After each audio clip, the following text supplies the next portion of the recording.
अस्सलाम वालेकुम student, this is Atif इसहाक और हम बात कर रहे हैं लारावेल के ऊपर। पिछली वीडियोस के अंदर हमने डेटाबेस क्यूरी बिल्डर के ऊपर डिस्कशंस को स्टार्ट किया था और उसी की कंटिन्यूशन के अंदर आज की इस वीडियो के अंदर हम डिस्कस करेंगे कि हम डेटाबेस क्यूरी बिल्डर को यूज़ करते हुए डेटाबेस में रिकॉर्ड्स इंसर्ट कैसे कर सकते हैं, अपडेट कैसे कर सकते हैं और डिलीट कैसे कर सकते हैं। हम ने पिछली वीडियो में भी बात की है कि हम अपने कंट्रोलर को यूज़ करते हुए इन तमाम क्यूरीज को एग्जीक्यूट करके टेस्ट कर रहे हैं। हमने पिछली वीडियो के अंदर भी अपने पहले से बने वाले कंट्रोलर को कंटिन्यू किया था। तो डीबी कंट्रोलर के नाम से हमने कंट्रोलर को क्रिएट किया है।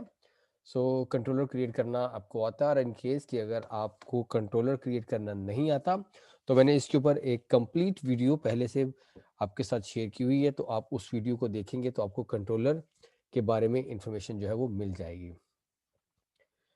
हम इस वीडियो के अंदर चूंकि डीबी क्यूरी बिल्डर को यूज़ कर रहे हैं तो सबसे पहले आपको ज़रूरत है कि अपने कंट्रोलर के अंदर डीबी को इंपोर्ट करें। तो उसके लिए यूज़ illuminate/sport/facade/db की स्टेटमेंट लिखेंगे और उस कंट्रोलर के अंदर हम अपना एक फंक्शन लिखेंगे। ये कुछ पहले से लिखा कोड है जो कि पिछली वीडियो से है, उसको मैंने यहाँ से ख़त्म कर दिया। आज हम इसके अंदर इसी फंक्शन डीबी क्यूरी को यूज़ करते हुए नया फंक्शन लिखेंगे। इस कंट्रोलर के लिए हमने राउट भी डिफाइन किया हुआ है। राउट के लिए आप राउट्स के फोल्डर में आएंगे और वहाँ पर web.php के अंदर हमने इस डीबी कंट्रोलर की क्लास के लिए एक राउट लिखा है जो कि डीबी क्यूरी के फंक्शन को कॉल करता है।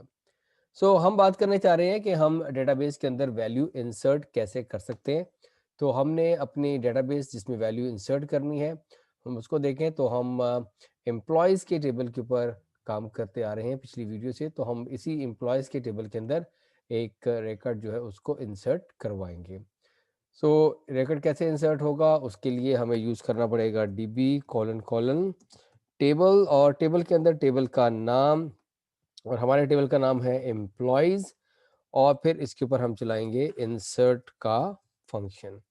इंसर्ट के फंक्शन के अंदर हम एक एरे पास करते हैं और एरे में भी क्या पास करेंगे हम वैल्यूज़। मसलन मेरे एम्प नेम है तो एम्प नेम के अगेंस्ट हम वैल्यू पास करेंगे। ओके, मैं चूंकि अभी किसी भी फॉर्म के साथ कनेक्टेड नहीं हूँ, यानी मेरे इस कंट्रोलर के पास डाटा फॉर्म से नहीं आ रहा, लिहाजा मैं यहाँ पे डायरेक्टली अपनी वैल्यूज़ असाइन कर रहा हूँ। फॉर एग्जांपल उन वैल्यूज़ का मैं नाम कुछ ऐसे लिखता हूँ कि यूज़र का नाम है खलील और अगर इन केस अगर मैंने फॉर्म को यूज़ किया होता तो रिक्वेस्ट के इंस्टेंस के अंदर फॉर्म का डाटा रिसीव होना था और मुझे यहाँ रिक्वेस्ट का एक इंस्टेंस क्रिएट करना था और उस इंस्टेंस को फॉर एग्जांपल अगर उस इंस्टेंस का नाम $REQ होता तो फिर मुझे यहाँ पर एम्प नेम के अगेंस्ट मुझे कुछ इस तरह से फॉर्म की फील्ड का नाम है और ये मेरे रिक्वेस्ट के इंस्टेंस का नाम है, तो कुछ इस तरह से वैल्यू असाइन करने की ज़रूरत पड़नी थी। लेकिन चूंकि अभी हम फॉर्म्स को यूज़ नहीं कर रहे तो मैं आने वाली वीडियोज़ में इस चीज़ को डिस्कस करूँगा कि हम फॉर्म के थ्रू डेटा पास करेंगे और डीबी क्यूरी बिल्डर के थ्रू हम डेटा को कैसे स्टोर करवा सकते हैं। तो सेकेंड इज़ द रैंक और रैंक के केस में फॉर एग्जाम्पल मैं कहता हूँ कि सेल्स एग्जीक्यूटिव और फिर फाइनली वी हैव सैलरी और सैलरी के केस में for example the salary is 40,000 let's say. यहाँ पे मेरी क्यूरी कंप्लीट हो जाती है। इस क्यूरी को हम एग्जीक्यूट करते हैं और देखते हैं कि हमें डेटाबेस में वैल्यू कैसे इंसर्ट होती है।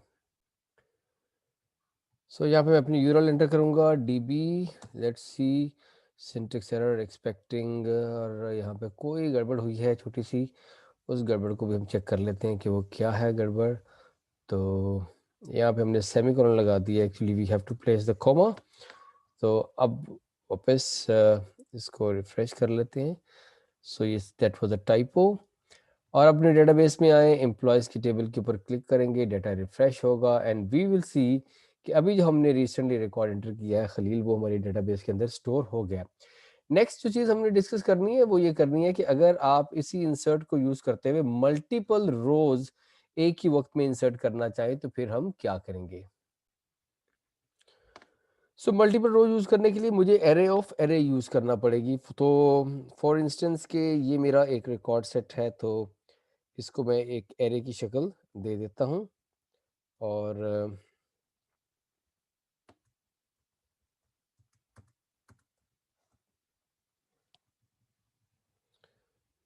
अगर आप चाहें तो इसको सिंगल लाइन में ले आएँ ताकि थोड़ा सा हमें कन्वीनियंट हो जाए। तो ये मैंने यहाँ पे लिखा और इसको मैंने यहाँ पे रख लिया। आई गेस कि ये ज़्यादा अप्रोप्रिएट रहेगा कि हमें पता चल जाए कि हम एक से ज़्यादा रोज़ जो है वो इंसर्ट कर रहे हैं। अब यहाँ पर हम एम्प्लॉय का नाम चेंज कर लें। फॉर एग्जांपल एम्प्लॉय का नाम मैं रख देता हूँ असद, सेल्स एग्जीक्टिव ही है, सैलरी उसकी फॉर एग्जांपल 41,000 है। और अब ये एक अगली रो के लिए मुझे यहाँ पे कॉमा इंसर्ट करना है और फिर इसी रो को मैं नीचे कॉपी करके ला रहा हूँ और दूसरी रो इंसर्ट कर देते हैं। उस केस में employee name for example Zainab और मार्केटिंग मैनेजर और for example the salary is 45,000। ये कॉमा यहाँ से ख़त्म हो जाएगा। So this time we will execute this query to insert more than one value. So हम वापस आए हैं और अगर मैं अपने इसी डीबी के इसके ऊपर एंटर करता हूँ, सो मेरा रिकॉर्ड इंसर्ट हो गया। कोई कंफर्मेशन मैसेज हम यहाँ पे अभी नहीं दिखा रहे, तो लेकिन अगर आप डेटाबेस के अंदर जाएंगे तो आपको आपके वो दोनों रैकेट नज़र आ जाएंगे। सो डेटाबेस क्यूरी बिल्डर को यूज़ करते हुए हम सिंगल रो या एक से ज़्यादा रोज भी इंसर्ट करवा सकते हैं। So next thing that we have to discuss is how to update data. और उसके लिए हमें पहले रिकॉर्ड को फाइंड करना पड़ेगा और ये फाइंड इनफैक्ट हमें वेयर की क्लास यूज़ करनी पड़ेगी और फिर उस वेयर की क्लास के अगेंस्ट हमें वैल्यूज़ को अपडेट करना पड़ेगा। अब यहाँ पे हम पहले इंसर्ट यूज़ कर रहे थे, इसको हम यहाँ से ख़त्म कर देते हैं और पहले तो मैं लगाता हूँ यहाँ पर वेयर और मैं किसको अपडेट करना चाह रहा हूँ। फॉर एग्जांपल मैं एम्प आईडी और मेरी एम्प आईडी फॉर एग्जांपल है 13 और 13 के ऊपर मैं अपडेट करना चाह रहा हूँ। अपडेट करने के लिए मुझे इसको एक एरे पास करना है। एरे में मुझे बताना है कि मैंने अपडेट क्या करना है। फॉर एग्जांपल कि मैं एम्प्लॉय आईडी 13 का जो रैंक है उसको हम अपडेट करने चाह रहे हैं और उसका रैंक जो है वो प्रोजेक्ट मैनेजर हो गया है और उसकी जो सैलरी है वो हमने बढ़ा के लेट्स से 47,000 कर दी है। So that is how we will update the value. तो ये मेरी क्यूरी यहाँ पे कंप्लीट हो जाती है और अब हम इसको डेटाबेस में जाके अपनी यूआरएल में जाके इसको कॉल करते हैं और देखते हैं कि हमें इम्पैक्ट क्या मिलता है। एक तो हम ये देख लेते हैं कि हमारा रिकॉर्ड नंबर आईडी 30 के अगेंस्ट है क्या। Okay, unfortunately ID number 13 exist ही नहीं कर रही। तो चले हम अपनी आईडी को चेंज कर लेते हैं and make it let's say 14 और अब 14 के अगेंस्ट जाके हम देखते हैं कि हमने क्या करना है। तो 14 जो है मेरे पास नौशीन वो एचआर मैनेजर है और अब उसको हम अपग्रेड करने जा रहे हैं। मैं जब डेटाबेस में आता हूँ और यहाँ पर आके मैं इसको कॉल करता हूँ, ये एग्जीक्यूशन हो गई है। मैसेज अगेन यहाँ पे कोई नज़र नहीं आया क्योंकि हमने मैसेज शो ही नहीं करवाया। 14 के अगेंस्ट जब हम आया हूँ तो यस, नौशीन का डेजिग्नेशन प्रोजेक्ट मैनेजर और उसकी सैलरी 47,000 हो चुकी है। क्योंकि अभी मैं बार बार मैं आपसे यही बात कर रहा हूँ कि चूंकि मैं अभी कंट्रोलर को यूज़ करके सिर्फ क्यूरीज एग्जीक्यूट करना आपको दिखा रहा हूँ कि ये क्यूरीज एग्जीक्यूट कैसे होंगी। अगले वाली वीडियोस के अंदर जब हम इसको फॉर्म्स के साथ एसोसिएट करेंगे और फिर हम कुछ कंफर्मेशन मैसेजेस जब डिस्प्ले करेंगे तो आपको इंटरेक्टिविटी ज़्यादा नज़र आएगी। लास्ट थिंग जो आज की वीडियो हमने डिस्कस करनी है वो ये है कि हम किसी रैकेट को डिलीट कैसे कर सकते हैं अपनी डेटाबेस से यूजिंग डेटाबेस क्वेरी बिल्डर को। ओके, डिलीट के लिए आपके पास दो तरह से हम काम कर सकते हैं। एक तो हम ये कर सकते हैं कि हम डायरेक्टली इसके ऊपर डिलीट कॉल कर लें। सो डायरेक्टली इसके ऊपर डिलीट कॉल करने का नतीजा ये निकलेगा कि आपके इस एम्प्लॉयज़ के टेबल के अंदर मौजूद तमाम के तमाम रिकॉर्ड्स जो है वो डिलीट हो जाएंगे। सो मैं अभी बिल्कुल ऐसा ऑपरेशन नहीं करने लगा, मैं इसके ऊपर वेयर की क्लास को यूज़ करता हूँ कि ताकि हमें पता चले कि हम क्या डिलीट करने जा रहे हैं। सो वेयर के अंदर फॉर एग्जांपल मैं यूज़ करता हूँ सैलरी। अच्छा, अब तक हमने जो चीज़ें डिस्कस की हैं उसके अंदर हम 2 पैरामीटर्स यूज़ करते रहे हैं और इसके अंदर हम सैलरी एंटर कर देते थे। अगर तो मैं ऐसे एंटर करूँगा तो सिर्फ़ वो लोग जिनकी सैलरी 45,000 है वो डाटा डिलीट होगा। लेकिन हम इसके अंदर एक और चीज़ यानी कि हम रिलेशनल ऑपरेटर भी यूज़ कर सकते हैं। लाइक अगर मैं लिखता हूँ ग्रेटर दैन, तो इसका मतलब है कि जिसकी सैलरी 45,000 से ज़्यादा है वो वैल्यूज़ मेरे डेटाबेस से डिलीट हो जाएँगी। अब डिलीट के ऑपरेशंस को हमने कॉल करना है तो 45,000 से ज़्यादा सैलरी वाले रैकेट्स को हमने डिलीट करना है।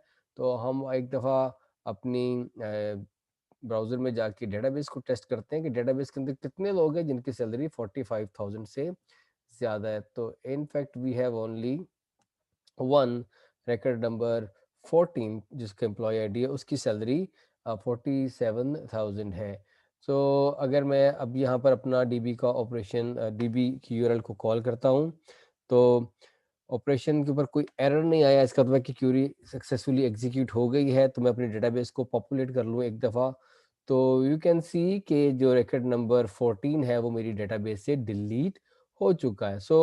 एक जो चीज़ हमने आज के इस वीडियो में डिलीट के साथ-साथ देखी है वो ये देखिए कि हम वेयर की क्लास के अंदर रिलेशनल ऑपरेटर्स भी इस्तेमाल कर सकते हैं, यानी greater than, less than, greater than equals to, और ये वाले ऑपरेटर यूज़ करके हम एक रेंज ऑफ वैल्यूज़ को भी फाइंड आउट कर सकते हैं और उसको हम डिलीशन या जो अपडेशन है उन ऑपरेशंस के अंदर हम इसको यूज़ कर सकते हैं।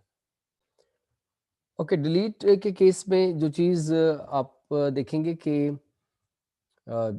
वैल्यू डिलीट हो जाती है और जो आईडी पहले कंज्यूम हुई होती है वो रीयूज़ नहीं हो सकती, यानी आपका जो डाटा है वो फिर अगली जो आईडी है वहीं से स्टार्ट होगा। फॉर एग्जांपल कि अगर हम कोई नई आईडी असाइन करते हैं, कोई नया रिकॉर्ड इंसर्ट करते हैं, तो जो लास्ट मेरी हाईएस्ट आईडी की वैल्यू थी उससे आगे नया आईडी साइन होगा ऑटो इंक्रीमेंट के केस में। ओके, अगर आप डिलीट का ऑपरेशन जो मैंने आपसे पहले बात की है कि अगर हम यहाँ पर डिलीट को कॉल करें तो ये आपके टेबल से एक मिनट, ये आपकी टेबल से तमाम की तमाम वैल्यूज़ को डिलीट कर देगा, लेकिन आपका जो आईडी है वो चलता रहेगा, यानी उस वो रीसेट नहीं होगा। लेकिन अगर आप ये चाहते हैं कि आपके टेबल से सारे का सारा डाटा भी डिलीट हो जाए और आपकी जो ऑटो इंक्रीमेंट प्राइमरी की है वो रीसेट हो जाए, यानी अब जब आप नया रिकॉर्ड इंसर्ट करें तो वो दोबारा 1 से स्टार्ट हो, तो you can make use of truncate function. तो ट्रंकेट का फंक्शन क्या करेगा कि ये डेटाबेस से आपकी वैल्यूज़ को डिलीट भी कर देगा और उसके साथ-साथ आपकी जो प्राइमरी की ऑटो इंक्रीमेंट है, उसको रीसेट भी कर देगा। नेक्स्ट टाइम जब आप वैल्यू इंसर्ट करेंगे तो वो फिर नए सिरे से यानी नंबर 1 से उसकी वैल्यू स्टार्ट होना शुरू हो जाएगी। स्टूडेंट्स, आज की इस वीडियो के अंदर हमने इंसर्ट, अपडेट और डिलीट के ऑपरेशंस को डिस्कस किया है डेटाबेस क्वेरी बिल्डर को यूज़ करते हुए। और बहुत सारे जो इसकी वेरिएशंस हैं इंसर्ट की और अपडेट की, वो एग्जिस्ट करती हैं। लारावेल आपको सपोर्ट करता है, उसके ऊपर भी डिस्कशन आने वाली वीडियोस के अंदर जारी रहेगी। Thank you very much for watching the video, and again, if you have any confusion, if you have any question, do comment those questions in the comment box. I will answer your questions. Thank you very much and bye bye.